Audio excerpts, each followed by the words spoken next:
Halo Sobat Super, selamat datang di channel Heroverse, tempat berkumpulnya para superhero. Ini merupakan video pertama di channel saya.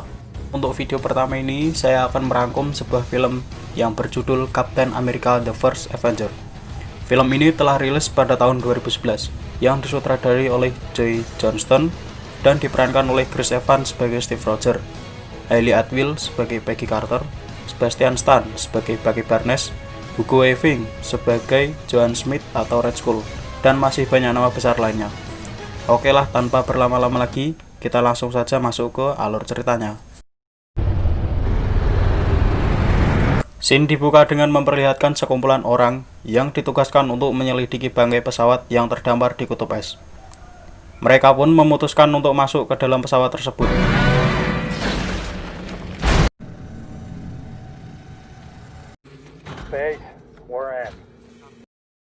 Dan betapa terkejutnya mereka saat menemukan seseorang dengan membawa perisai yang memiliki corak seperti bendera Amerika sedang membeku di dalam pesawat tersebut. Lantas, siapakah dia? Dan apa yang sebenarnya terjadi? Tenang, nanti semua itu akan terjawab. Kemudian scene pun beralih pada tahun 1942, di mana itu merupakan saat Perang Dunia Kedua terjadi. Terlihat sekumpulan orang yang ingin merampok tempat tersebut. Has taken me a long time to find this place. Just a legend. Then why make such an effort to conceal it? Dan orang ini bernama Joan Smith. Dia sedang mencari benda bernama Tesseract, yang merupakan permata dari ruang harta karun sang dewa Odin yang ada di film Thor. Akan saya jelaskan sedikit siapa itu Joan Smith. Dia adalah ketua dari organisasi Hydra, di mana Hydra merupakan organisasi yang bekerja untuk Nazi, dan Nazi merupakan musuh dari Amerika Serikat pada Perang Dunia Kedua ini. Tree of the world.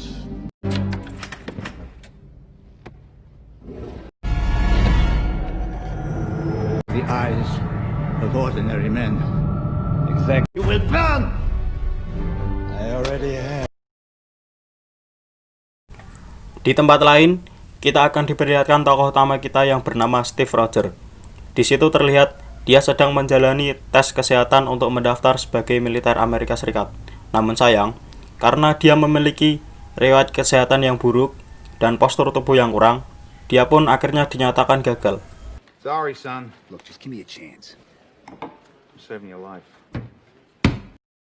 Untuk menghibur dirinya yang baru saja gagal mendaftar sebagai militer, Steve pun memutuskan untuk pergi ke bioskop dan menonton film.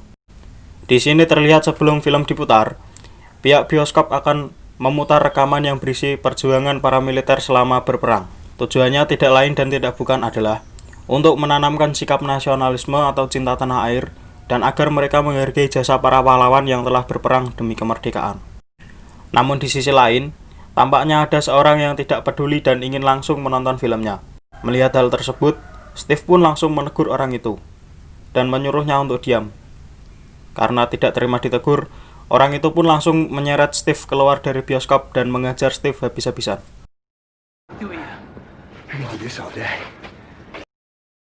Kemudian seseorang pun datang untuk menolong Steve.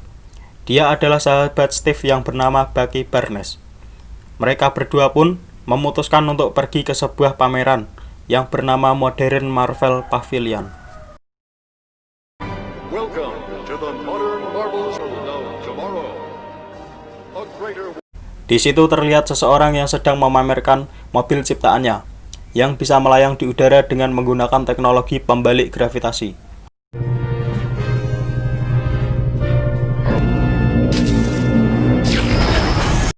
I did say a few years, didn't I? Pria ini bernama Howard Stark. Dia tidak lain dan tidak bukan adalah ayah dari Tony Stark, alias Iron Man. Di saat bersamaan, Steve melihat sebuah poster yang bertuliskan rekrutmen tentara Amerika Serikat. Kemudian dia pun langsung bergegas ke tempat tersebut.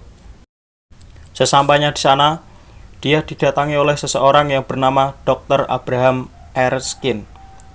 Dia pun memberikan sebuah tawaran kepada Steve agar bisa langsung masuk ke militer Amerika.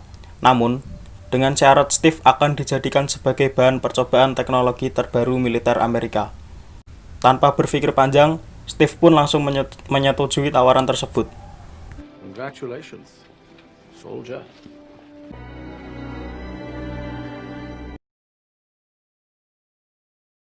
Di tempat lain, Smith yang berhasil mencuri Tesseract berencana menggunakan Tesseract tersebut untuk menciptakan sebuah senjata. Dibantu oleh Dr. Zola, mereka pun berhasil menciptakan senjata yang nantinya akan digunakan dalam peperangan.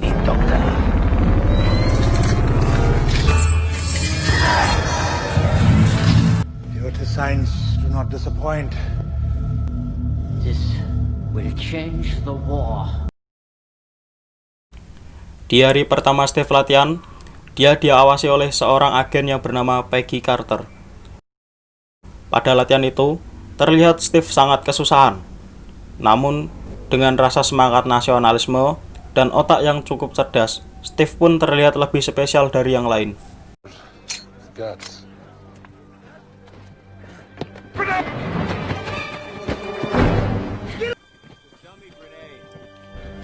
Is this the test? Singkat cerita, ketika Steve ingin istirahat, dia didatangi oleh Dr. Abraham. Dia pun memberitahukan kepada Steve bahwa uji cobanya akan dilakukan esok hari. Di sini, Dr. Abraham juga sedikit bercerita tentang masa lalunya, bahwa dulu ia pernah diajak Hitler untuk melakukan kerjasama. Namun, Dr. Abraham tidak tertarik dengan hal itu. Kemudian, Hitler pun mengutus ketua Hydra, yaitu Johann Schmidt, untuk mengurus hal tersebut. Namun, karena Schmidt mempunyai ambisi yang tinggi dan haus akan kekuatan, Schmidt pun mengancam Dr. Abraham agar segera memberikan serum uji coba tersebut. Akhirnya, Dr. Abraham pun secara terpaksa memberikan serum tersebut, yang faktanya, serum tersebut belum siap. Dr. Abraham juga menjelaskan bahwa serum tersebut menguatkan semua hal yang ada di dalamnya. Jadi, jika orang tersebut baik, maka dia akan menjadi lebih baik. Tetapi, jika orang tersebut buruk, maka dia akan menjadi lebih buruk lagi. Dan itulah alasan kenapa Dr. Abraham memilih Steve. Karena selama ini, dia telah melihat kebaikan yang ada di dalam diri Steve. Keesokan harinya, Steve yang ditemani agen Carter pergi menuju tempat uji coba tersebut. Di sana, sudah terdapat banyak ilmuwan.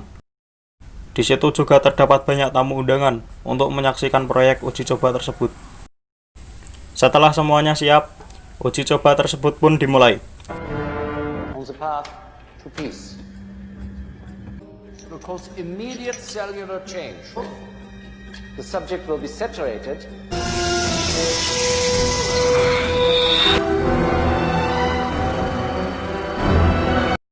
Di sini terlihat Steve sangat kesakitan. Namun Steve tetap meyakinkan Dr. Abraham untuk tetap melanjutkan uji coba tersebut. I can do this!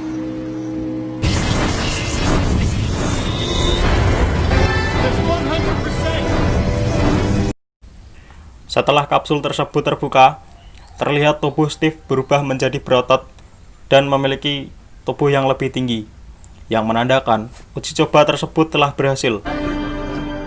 Son of a bitch did it. Namun, keberhasilan itu tidak berlangsung lama, karena tiba-tiba ada seorang mengacau dan ingin mencuri sisa serum tersebut. Di situ, Dr. Abraham pun tewas karena peluru yang ditembakkan orang itu tepat mengenai dirinya. Melihat hal tersebut, Steve pun tak tinggal diam.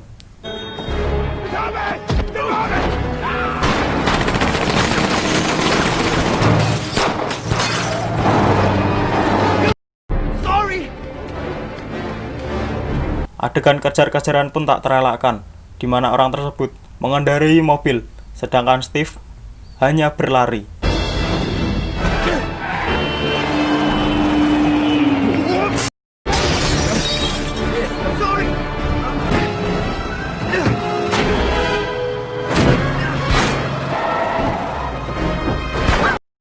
Orang tersebut pun ingin kabur menggunakan kapal selam yang sudah dia sediakan.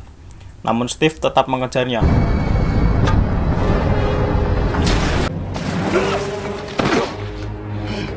Setelah tertangkap, orang itu pun diinterogasi. namun dia memilih bunuh diri dengan memakan pil yang berisi racun. Sebelum dia benar-benar tewas, dia mengatakan sebuah kata, yaitu hidup Hydra. Dan sudah dipastikan bahwa orang tersebut adalah mata-mata yang dikirim oleh Hydra untuk mencuri serum tersebut. Di sini juga Steve mulai merasakan efek dari serum uji coba tersebut. Hydra is the Nazi Deep Science Division. It's led by your colonel. We are taking the fight to Hydra. Pack your bags, Agent Carter. I've seen you in action, Steve. More importantly, this is not how I pictured getting there. Strong and brave, here to save the America. Saat berada di belakang panggung, Steve dihampiri oleh agen Carter untuk memberinya motivasi agar tetap semangat dan terus berjuang untuk negaranya.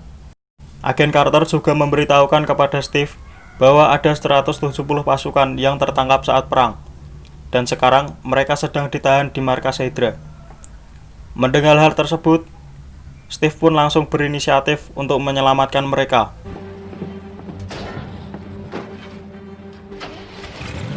I can do more than that.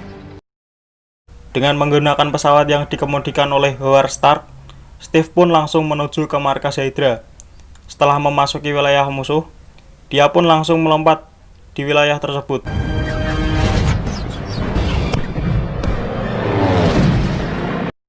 Dengan sangat berhati-hati, Steve pun menyusuri markas Hydra tersebut, dan dia berusaha mencari di mana pasukannya ditahan.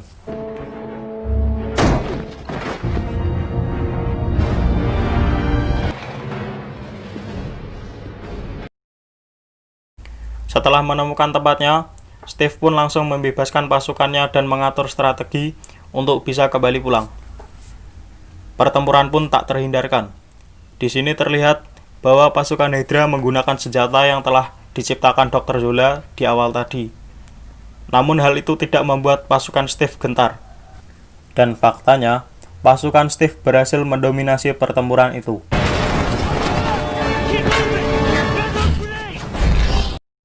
Di sisi lain, Steve pun akhirnya menemukan sahabatnya, yaitu Bucky Barnes, yang sedang dikurung di dalam ruangan.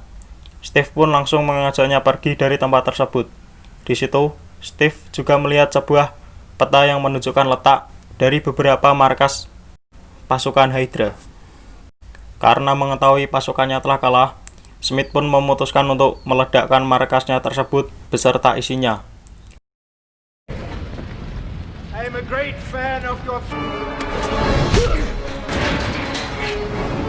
Di sini juga Smith menunjukkan wujud dirinya yang sebenarnya. Dia adalah Red Skull atau tengkorak merah. Unlike you, I embrace it. Mengetahui markas tersebut akan hancur, Steve dan Bucky pun langsung bergegas meninggalkan tempat itu.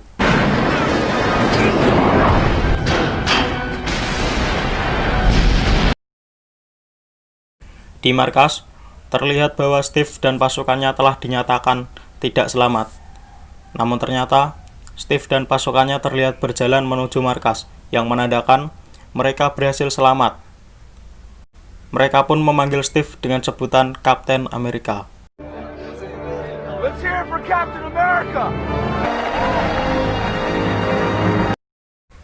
Setelah kejadian itu, Kapten Amerika bersama petinggi militer membuat strategi untuk menghancurkan markas Hydra yang tersisa. Setelah selesai, Steve pun berkunjung ke tempat laboratorium milik Howard Stark. Di sana, Steve diberikan pilihan untuk memilih perisai yang ia sukai.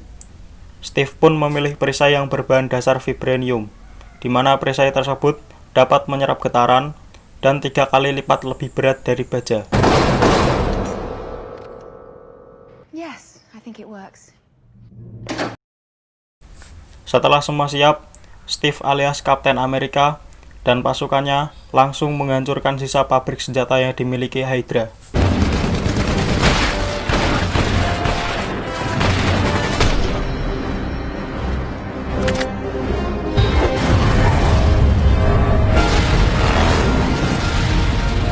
You are failing!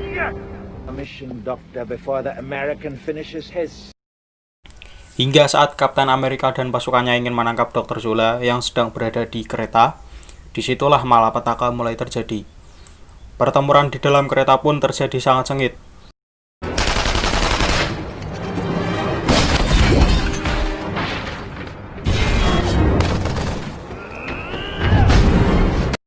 Hingga akhirnya, Bucky pun terkena tembakan, kemudian terpental keluar dari kereta, dan terjun bebas menuju jurang.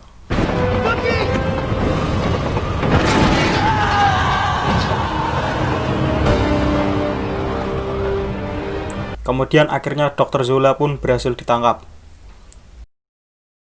Karena tidak mampu menyelamatkan sahabatnya sendiri, Steve pun merasa sangat sedih dan memutuskan untuk mabuk. Namun faktanya, Steve mempunyai metabolisme 4 kali lebih cepat dari manusia biasa, dan ia juga mampu menciptakan sistem perlindungan untuk regenerasi dan pemulihan, sehingga dia tidak akan bisa teler walau telah minum banyak alkohol. Kemudian di markas, Steve dan petinggi lain pun merencanakan untuk menghancurkan markas terakhir Hydra yang terletak di pegunungan Alpen. Setelah semua dipersiapkan, Steve alias Kapten Amerika pun langsung menuju ke markas terakhir Hydra. Di tengah perjalanan, dia dihadang oleh pasukan Hydra. Namun, bukan tokoh utama namanya jika ia harus mati di tengah film.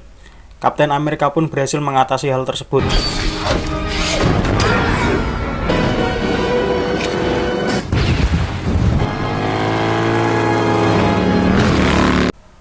Setelah sampai di markas Hydra, dia pun langsung baku hantam dengan orang-orang yang ada di sana. Namun karena pasukan Hydra semakin banyak, Kapten Amerika pun tertangkap dan dibawa menghadap Smith. Trade, but I must say you do it better than anyone. Tak berselang lama, bala bantuan pun datang, dan Kapten Amerika pun berhasil diselamatkan. So am I.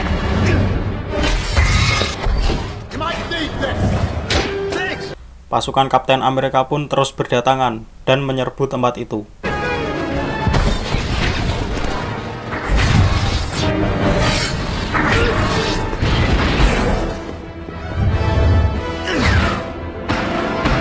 Mengetahui Smith yang hendak kabur menggunakan pesawat, Kapten Amerika pun langsung bergegas mengejarnya.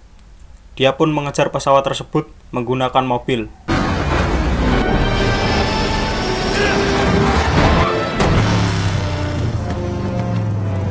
Dengan susah payah, akhirnya Kapten Amerika bisa masuk ke dalam pesawat itu.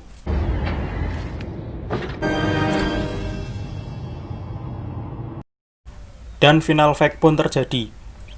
Mereka harus bertarung di dalam pesawat tersebut.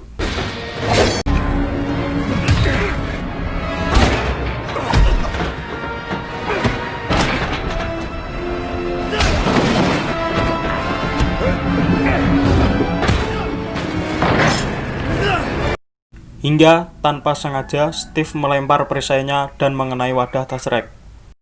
Saat Smith hendak menggunakan kekuatan Tesseract tersebut, terlihat dia tidak mampu mengendalikan kekuatannya. Dan akhirnya dia pun harus tewas karena Tesseract itu sendiri.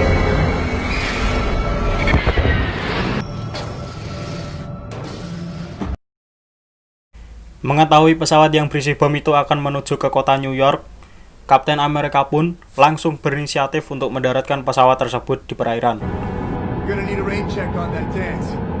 Namun, pesawat itu malah mendarat di kutub salju. Dan itu merupakan bangkai pesawat yang kita temui di awal film tadi, yang terdapat Kapten Amerika di dalamnya. Setelah kejadian itu, ditampakkan scene yang memperlihatkan bahwa Amerika sedang merayakan hari kemerdekaannya. Kemudian, Tesseract yang jatuh pun berhasil ditemukan oleh Howard Stark. Namun sayangnya, Steve telah dinyatakan gugur dalam kejadian itu. Kemudian scene memperlihatkan Steve yang sedang terbangun dari tidurnya. Lah, kok masih hidup sih?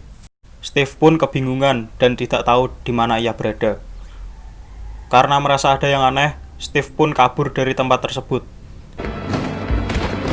Setelah berhasil keluar dari tempat itu, betapa terkejutnya dia saat melihat lingkungan itu sangat jauh berbeda. Di tengah pelariannya, akhirnya Steve pun terkepung. Dan pria ini bernama Nick Fury. Dia menjelaskan bahwa ternyata Steve alias Kapten Amerika telah tertidur hampir selama 70 tahun karena membeku. Anjir. You gonna be okay? I had a date. Dan film pun selesai.